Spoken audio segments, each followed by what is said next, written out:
सनातन धर्म को मिटाने के लिए न जाने कितने हजारों वर्षों से प्रयास कर रहे हैं, लेकिन सनातन धर्म अजर और अमर है, ना इसका आदि है ना अंत है। केवल सनातन धर्म ही केवल धर्म है।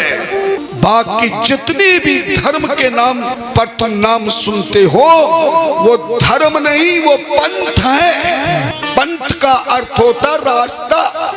इसी सनातन धर्म से अनेक ऋषि मुनियों ने, संतों ने, ज्ञानियों ने अपना अलग अलग पंथ बनाकर सनातन हिंदू समाज को बरगलाकर, लोभ लालच देकर अपने पंथ में बुलाकर केवल वो कहते हैं कि केवल हम ही सब कुछ हैं, जो हम कह रहे हैं बस वही ठीक है। पर याद रखना, जितनी भी धर्म के नाम से आप पंथ सुनते हैं वो पंथ है न कि धर्म है। जितने भी पंथ धर्म रूप में बने हैं उनको किसी न किसी इंसान के ने ही तैयार किया, लेकिन सनातन धर्म को किसी इंसान ने नहीं, किसी संत ने नहीं, किसी योगी पंडित पुजारी ने नहीं, स्वयं साक्षात्कार ईश्वर ने ही इस सनातन धर्म को प्रारंभ किया है। सृष्टि के आदि काल से ये धर्म प्रारंभ हुआ, इसलिए इसका न आदि न अंत है। आदि अंत को पार न पावा। इस सनातन धर्म के अलावा कोई धर्म नहीं है, और सनातन धर्म निराकार और साकार दोनों की पूजा की छूट देता है। वो किसी धर्म की, किसी पंथ की निंदा नहीं करता है। ऋषि मुनियों द्वारा, विद्वानों द्वारा, तपस्वियों द्वारा जो पंथ बनाए गए वो हमें धर्म कर्म में लगाने के लिए तो बहुत अच्छे हैं, लेकिन वो कहे कि केवल हमारा पंथ अच्छा है, यहाँ तुम्हें सुख मिलेगा, शांति मिलेगी, तुम्हें ईश्वर मिलेगा, तुम्हारी कामना होगी, ऐसा अगर कोई कहे तो कभी भी भूल कर उधर देखना नहीं है। जो उसमें वाणी से भटक जाते हैं फिर वो घर में से छोड़कर उस पंथ में पहुंचकर अटक जाते हैं, और जब असली पंथ का पता चलता है तब वो बीच में ही लटक जाते हैं। सनातन धर्म ही सर्वोपरि है, जिसको सत्य सनातन कहते हैं। ध्यान देना, सनातन के विरुद्ध अगर कोई टीवी पर कुछ कह रहा हो, सनातन के देवी देवताओं के विषय में कोई आपको बरगला रहा हो, किसी व्रत और पूजा के विधान में कोई आपको गलत रास्ता समझा रहा हो, तुरंत टीवी बंद कर देना। शास्त्र कहता, संत कहते हैं, गुरु की, ईश्वर की, ग्रंथ की, सनातन मंत्र की और यंत्र की यदि कोई निंदा करे किसी भी रूप में, चाहे तुम्हारे सामने बैठकर या व्यास गद्दी पर बैठकर, टीवी के माध्यम से या सोशल मीडिया के माध्यम से, तो काटहु जीव जो अवस बसाई, श्रवण मूंद न तो चल ही। अगर आप बलवान हैं तो उसकी बोलती बंद कर दो, और कमजोर हैं, कुछ कह नहीं सकते, तो दोनों कानों में अंगुली डाल करके वहां से निकल जाइए। सोशल मीडिया पर देख रहे हैं, टीवी पर देख रहे हैं तो बंद कर दीजिए। कहते हैं कि अधर्म करने वाले का, शास्त्र से विरुद्ध वार्ता करने वाले का जो उसको पाप मिलता है, वही सुनने वाले को भी पाप मिलता है। धन्य। चोरी करने वाले के साथ में कोई सहयोग करे, चोर को छुपाए, तो उसको भी वही दंड मिलता है। हम सनातनियों को इस बात का ध्यान रखना होगा। और आज हम हिंदू सनातनी एक जगह ना रहकर बिखर रहे हैं। कोई कहीं जा रहा है, कोई कहीं जा रहा है, कोई कुछ कह रहा है, कुछ कह रहा है। बड़ी बड़ी सत्संग सुनने के बाद भी, चाहे वो सनातन धर्म की गद्दी पर बैठे, शिव पुराण, राम कथा, भागवत का बहाना करे, पर जैसे ही वो शास्त्र से विरुद्ध बात करे, मन घड़ंत बात करे, आपको सतर्क होना है। केवल उसी की कथा सुने, उसी के प्रवचन सुने, उसी का सम्मान करे जो व्यास गद्दी जिस काम के लिए बनाई गई है, उस गद्दी पर बैठकर उसी विषय पे चर्चा करे और शास्त्र प्रमाणित ही ज्ञान हमें देने का प्रयास करे, अभ्यास करे, तब समझना जिंदगी में केवल हमें जीवन में सही रास्ता मिल रहा है। और यदि रास्ता तुम्हें गलत मिल गया और आपने उसको स्वीकार कर लिया, शास्त्र कहता मुंडे मुंडे मतिर्भिन्ना कुंडे कुंडे नवम पय जातो जातो नवाचारो नवावाणी मुखे मुखे। शास्त्र कहता है मुंडे मुंडे पतिर्भिन्ना, जितनी खोपड़ियां हैं, मुंड हैं, सबकी अलग है। बोलने का ढंग भी अलग है, बताने का ढंग भी अलग है, क्योंकि आजकल सबसे ज्यादा लोग व्यास गद्दी पर बैठकर धन इकट्ठा करने की संकल्प लेकर बैठते हैं। वो धर्म के इकट्ठा करने के लिए नहीं बोलेंगे, धन भी पहले मंगा लेंगे, फिर चाहे कोई सुने या ना सुने। ध्यान देना।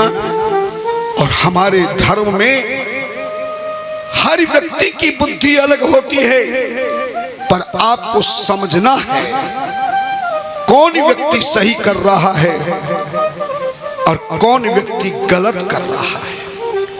आज का सनातन हिंदू अगर बिखर गया, आप एकता में नहीं जुड़े, बिखरे हुए मणि एक धागे में पिरो करके माला का रूप धारण कर लेते हैं, जिसे गले में धारण करके हम उसका सम्मान करते हैं। ध्यान देना। एक और एक मिलकर दो बनते हैं। क्या बनते हैं? दो बनते हैं। और इस संसार का नाम भी दुनिया है, और दुनिया का अर्थ है दोनिया। हर चीज में दो चीजें मिलेंगी आपको, अच्छा और बुरा, बड़ा और छोटा, काला और गोरा, ऊंचा और नीचा। हर शब्द में आपको दो चीजें मिलेंगी। एक और एक बनकर जैसे दो बनता है, एक में शक्ति नहीं है कि दूसरे का सहारा मिल जाए तो परम शक्ति प्राप्त हो जाती है। और एक मिलकर 11 भी बन जाते हैं। आप हिंदू एक और एक मिलकर 11 बन गए तो तुम्हें कोई डिगा नहीं सकता, तुम्हें कोई भगा नहीं सकता, तुम्हें कोई बहका नहीं सकता, और जिंदगी में आपका सम्मान बरकरार रहेगा। और ध्यान देना। और एक मिलकर के शून्य भी हो जाते हैं। जब एक से एक अपने भीतर मिल जाता है तो फिर ना एक रहता, ना दो रहते, ना 11 होते, शून्य बनकर के परम शक्तिमान रूप धारण कर लेता है। आप अपने चेक में कोई भी पहली संख्या लगाकर आप जितने जीरो बढ़ाओगे, जितने शून्य बढ़ाओगे, उतने ही धन की कीमत आगे चलती रहेगी। ध्यान देना। जीरो के बिना कुछ भी नहीं है। निराकार रूप परमात्मा को जीरो कहा गया है। एक के अंक को साकार परमात्मा कहा गया है, और 8 के अंक को महाशक्ति का रूप बताया गया है। इसीलिए किसी भी महापुरुष का जब हम सम्मान करते हैं तो हम उनके नाम से पहले श्री श्री 108 लगाते हैं। माला के मणिये में भी 108 मणिये होते हैं, क्योंकि एक परमात्मा साकार रूप में है। एक ओंकार वाहे गुरु सतनाम, सिख धर्म के बादशाह आए गुरु नानक देव जी का यही मंत्र है। ध्यान देना, जीरो शून्य परमात्मा का निराकार पिंड रूप है और 8 महाशक्ति का रूप है। और जब 108 की आप संख्या को जोड़ देंगे, 1 + 0 + 8 कितना बन जाएगा जरा बताओ। मैं कम पढ़ा हुआ हूं, कितना बनेगा भैया? तुम ही बोला करो थोड़ा सा, इतना तो गणता 108। फिर 108 को मिलाकर क्या बनेगा? पता नहीं ध्यान कहाँ है तेरा। इस बार तो तेरा ध्यान रुक गया। 1 + 0 + 8 = 9 बनता है। 9 साक्षात्कार दुर्गा का रूप है। 9 का अंक पूरे गणित में, 9 का अंक पूरा मर्यादित है।